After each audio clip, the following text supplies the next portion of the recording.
Have you ever felt like you're constantly chasing success, just barely keeping up, or that true abundance is always just out of reach? What if I told you that the riches you seek are not out there to be acquired, but already reside deep within you, waiting to be unleashed? This isn't just a hopeful thought. It's a profound truth Bob Proctor illuminates in his groundbreaking work. Today, we delve into Bob Proctor's magnificent book, You Were Born Rich, a work that has transformed countless lives, including my own. The core revelation of this book is astonishingly simple, yet incredibly powerful. You were, in fact, born rich. Not necessarily with a silver spoon, but with an unlimited capacity for creation and abundance. Bob Proctor explains that most people spend their entire lives settling for far less than they could have, simply because they don't understand what money truly is, or the universal laws governing its attraction. He says we often look for success out there, when in reality it's about rearranging the pieces already there within us. One of the first crucial concepts Bob Proctor explains is the true nature of money. He emphasizes that money is incredibly important in a civilized society. Nothing else can take its place in the arena in which it is used. However, here's the critical distinction. Bob Proctor says to always remember that money is a servant and you are the master. He cautions against reversing this equation, warning that many intelligent people have fallen into the trap of loving money and using people, which violates a basic law of financial success. Instead, Bob Proctor teaches, you should always love people and use money. Bob Proctor also highlights another fundamental truth about money. Its value lies in its circulation. He explains that once money is taken out of circulation, it becomes as worthless as old newspapers stashed in an attic. He shares a poignant story about old Mr. Chapman, an elderly gentleman who lived like a pauper despite having over $100,000 in old bills hidden throughout his house. Mr. Chapman hoarded his money, rendering it absolutely useless. Bob Proctor implores us, money is not meant to be hoarded. It is meant to be used, enjoyed, and circulated. This isn't about squandering, but about understanding that wealth must flow to have value. So, how do we begin to attract this wealth? Bob Proctor introduces the powerful concept of prosperity consciousness. He explains that most people feel uncomfortable discussing wealth, often retracting their desire for it if expressed openly. But here's the key. Wealthy people don't feel comfortable about money because they have it. Bob Proctor says they have it because they feel comfortable about it. To develop this consciousness, you must begin by seeing yourself, in your mind's eye, already in possession of the money you desire. Bob Proctor explains that the subconscious mind cannot distinguish between actual possession and mere visualization. By consistently visualizing yourself as wealthy and feeling the positive emotions associated with it, your subconscious mind will automatically seek ways to manifest these imaginary feelings into material form. This isn't a game. It's a profound mental exercise that can literally transform your reality. A critical warning Bob Proctor gives is never to worry about whether you will get the money you desire or whether you will keep it. He refers to Job's biblical remark, "Behold, the thing I fear has come to visit upon me." Bob Proctor clarifies that if you constantly worry about lacking money or losing what you have, you are guaranteed not to worry in vain. You will attract that very lack or loss. Worrying about money is always counterproductive. Furthermore, to significantly increase your earnings, Bob Proctor says you must learn to pay substantially less attention to what others are saying and much more attention to the quiet voice within you. He points out that most people who fail financially are easily influenced by others' opinions, often letting writers of economic doom and gloom do their thinking for them. Bob Proctor echoes Napoleon Hill, reminding us that opinions are the cheapest commodities on earth. He urges us to heed our own counsel and trust our inner instincts. One of the most dynamic ideas Bob Proctor shares is that of the image maker. He explains that everyone uses this concept, whether consciously or unconsciously, and everything that has ever come into your life is a direct result of this process. The magnificence of the mind, Bob Proctor says, lies in its ability to think, to tap into thought energy and create any image it chooses.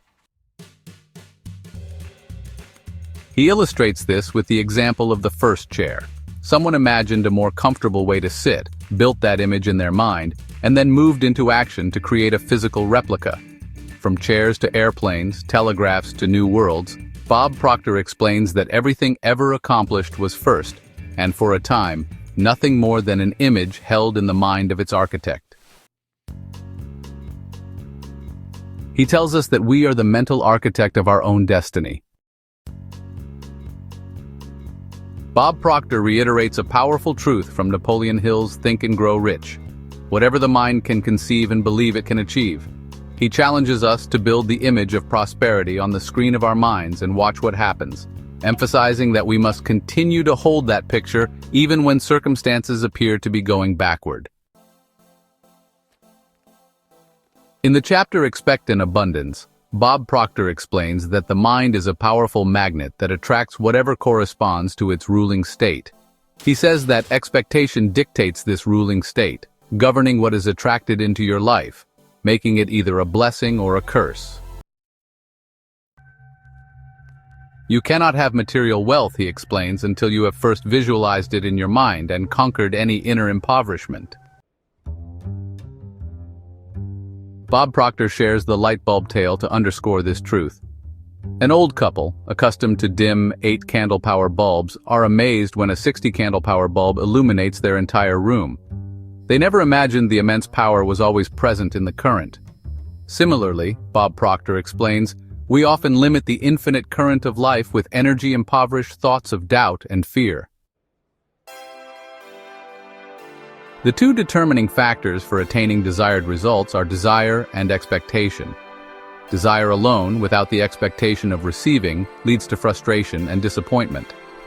Bob Proctor emphasizes that when you truly understand the creative process, expectation becomes a natural mindset regardless of external appearances. Bob Proctor considers the law of attraction the key to understanding the entire book, as it governs your personal prosperity. To grasp this, he first introduces the law of vibration, which states that everything vibrates and nothing sits idle. Everything is in constant motion.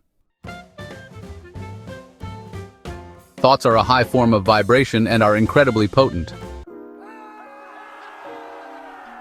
He categorizes people as positive, optimists, or negative, the pessimist personalities.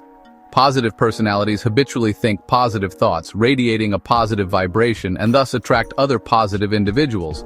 On the other hand, negative personalities, they dwell on the gloomy, creating a negative vibration that attracts miserable circumstances and people. Bob Proctor says you have free will to choose which personality type to adopt. He explains that when you hold the image of your goal on the screen of your mind, in the present tense, you are vibrating in harmony with every particle of energy necessary for its physical manifestation. By holding that image, those particles of energy are moving toward you and you are moving toward them. Bob Proctor emphasizes that everything you are seeking is seeking you in return. Therefore, everything you want is already yours. It's about becoming aware of what you already possess and aligning your vibration with your desires. Bob Proctor uses the powerful Acorn Analogy to further explain the law of attraction.